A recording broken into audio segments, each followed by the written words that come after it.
अस्सलाम वालेकुम स्टूडेंट्स, कैसे हैं आप सब। कल वाला लेसन आप लोगों ने सबने याद किया बच्चों। अगर आप डेली का काम डेली करते हैं तो ही नेक्स्ट लेक्चर की आपको प्रॉपर अच्छे तरीके से समझ आएगी, नहीं तो जो है समझना आपके लिए मुश्किल हो जाएगा। तो स्टूडेंट्स, हम पढ़ रहे हैं लॉन्ग क्वेश्चंस। एलिमेंट वाला हमने लास्ट टाइम पढ़ा, पेज नंबर है 6, टॉपिक 1.3। इसमें हमने पढ़ा एलिमेंट के बारे में कि एलिमेंट क्या है, एलिमेंट की फिजिकल स्टेट्स क्या है, और एलिमेंट की जो एग्जांपल्स हैं वो हमने पढ़ी। अब स्टूडेंट्स, ये जो आप लोगों का बुक का पेज नंबर 6 है, पेज नंबर 6, यहाँ से compound is also pure substance, यहाँ से लेके यहाँ तक ईटीसी तक, ये दो पैराग्राफ आपने निशान लगा लेने हैं। ये दो पैराग्राफ आंसर होंगे लॉन्ग क्वेश्चन का जो कि हमने आज पढ़ना है। और वो लॉन्ग क्वेश्चन कौन सा है बच्चों, वो है define compound and explain with examples.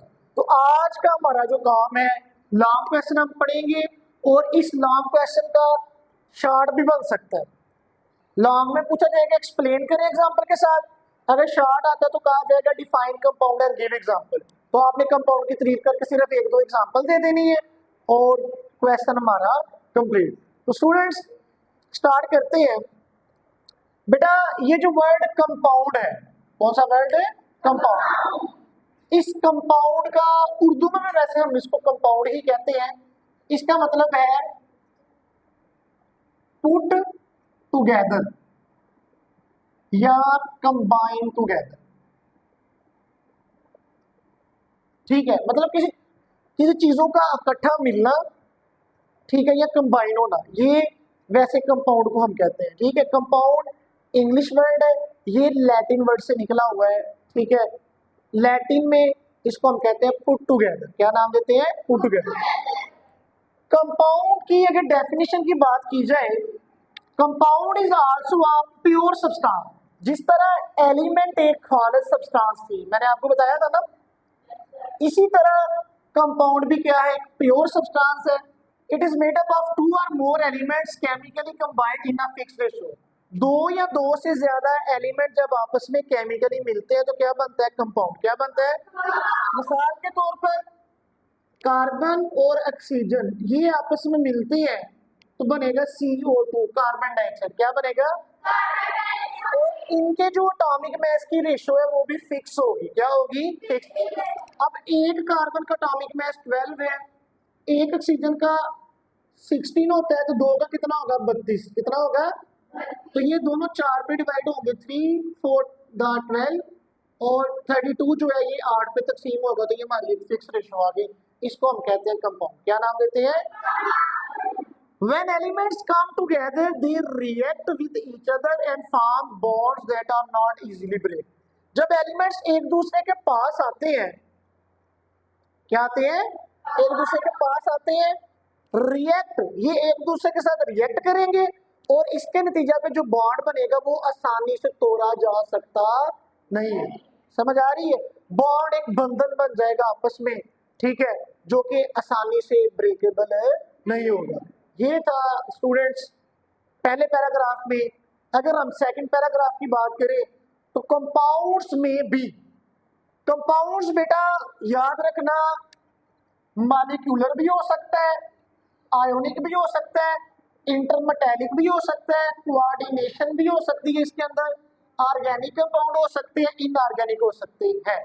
अब बेटा मॉलिक्यूलर, ऐसे कंपाउंड जो मॉलिक्यूलर है उनकी एग्जांपल है AH2, जो कि आपने बुक में लिख लेनी है। ठीक है, बाद में जब आप पढ़ लेंगे उसके बाद। आयोनिक, बेटा आयोनिक, मेटालिक, ये इनकी हमने डिटेल आगे जाके पढ़नी है। आयोनिक कंपाउंड ऐसे कंपाउंड जिनमें आयोनिक बॉन्ड पाया जाता है। कौन सा बॉन्ड पाया जाता है, अब आयोनिक बॉन्ड क्या है, जब किसी एलिमेंट्स के दरमियान या एटम्स के दरमियान इलेक्ट्रॉन का तबादला हो, मतलब एक मुकम्मल तौर पर ले ले एक ले ले तो आयनिक बॉन्ड होगा, बनेगा क्या बनेगा, आयनिक बॉन्ड। अभी आपको ये बड़ा लग रहा होगा कि ये क्या है, आगे हमने जब डिटेल में पढ़ना ना बॉन्ड्स, बॉन्ड्स की आगे टाइप्स, तो आगे जाके आपको पता चल जाएगा कि हमने समझ आ जाएगी आपको प्रॉपर। अभी के लिए आपने मॉलिक्यूलर की एग्जांपल H2O, आयोनिक बॉन्ड की एग्जांपल या आयनिक कंपाउंड की लिख ले NaCl, ठीक है, ये मिसाल है। ऐसे कंपाउंड जो आयनिक होते हैं उनकी ये एग्जांपल है। इंटरमेटालिक मेटल्स के दरमियान जो बॉन्डिंग होती है, ठीक है, मिसाल के तौर पर सोडियम लिख लें, सोडियम के अपने जैसे एटम, सोडियम के एटम्स के साथ जो होता है बॉन्ड, मैग्नीशियम, कोऑर्डिनेशन में लिख लें CO या SO2। ऑर्गेनिक और इनऑर्गेनिक कंपाउंड, ये आप लोगों को भी पता है इसका, आपने ऑर्गेनिक केमिस्ट्री और इनऑर्गेनिक केमिस्ट्री पढ़ा है ना। ऑर्गेनिक केमिस्ट्री में ऑर्गेनिक कंपाउंड्स पाए जाते हैं, और ऑर्गेनिक कंपाउंड्स कौन से हैं जिनमें कौन सा बॉन्ड होता है। ऑर्गेनिक कंपाउंड्स ऐसे कंपाउंड्स हैं जिनमें कार्बन और हाइड्रोजन क्या होते हैं, इकट्ठे होते हैं, क्या होते हैं। और इनऑर्गेनिक में कार्बन के अलावा जो एलिमेंट्स हैं वो इंक्लूड होते हैं, समझ आ रही है।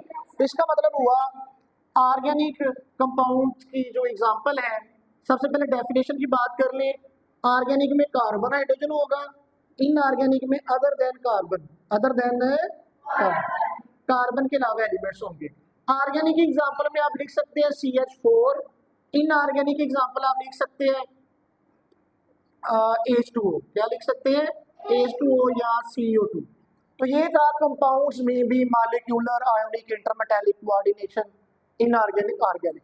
इसके बाद बेटा सेकंड पैराग्राफ में एग्जांपल्स दी गई है कितनी ज्यादा, ये सारी एग्जांपल है। वाटर कंपाउंड की एग्जांपल दी गई है, water, ammonia, methane, carbon dioxide, sodium carbonate, potassium chloride, starch, protein, carbohydrate, mineral acids, organic acid. इनकी इनके जो केमिकल फार्मूले हैं या कहाँ कहाँ पाए जाते हैं ये मैं आपको बता देता हूँ, ठीक है। अब वाटर का केमिकल फार्मूला क्या है बताएं, आप बताएं बेटा। पानी का केमिकल फार्मूला क्या है जी, शाबाश, H2O। क्या है, H2O। ये आप लोगों ने केमिकल फार्मूला याद करने हैं। पानी का फार्मूला H2O, अमोनिया का NH3, मीथेन का CH4, कार्बन डाइऑक्साइड का CO2, सोडियम कार्बोनेट का NaCO3, पोटाशियम क्लोराइड का KCl, स्टार्च बेटा पाई जाती है फ्रूट्स में, प्रोटीन्स पाई जाती है मीट, बीफ, चिकन, कार्बोहाइड्रेट्स पाई जाती है ब्रेड में, या ग्लूकोज भी इसी में आता है। मिनरल एसिड की एग्जांपल आपने लिख लेनी है HCl, ऑर्गेनिक एसिड की एग्जांपल आपने लिख लेनी है, ये बुक पे लिखी है मैंने, CH3COOH। क्या एग्जांपल है, CH3COOH। तो स्टूडेंट्स ये था आज का हमारा टॉपिक कंपाउंड के बारे में। नेक्स्ट हम इंशाल्लाह जो है मिक्सचर के बारे में पढ़ेंगे। आप सबने ये अच्छे से याद कर लेना, प्रैक्टिस कर लेनी है, और अगर किसी का कोई क्वेश्चन है तो पूछ सकते हैं। जी स्टूडेंट्स, है किसी का क्वेश्चन, आपने अच्छे से लर्न करना है। और जो वीडियोस देख रहे हैं स्टूडेंट्स, अगर इनको इस टॉपिक में किसी किस्म का क्वेश्चन हो तो वो कमेंट कर सकते हैं, विद इन 1 आवर आपको जो है आंसर मिल जाएगा। मिलते हैं नेक्स्ट वीडियो में इंशाल्लाह। ओके, अल्लाह हाफिज़।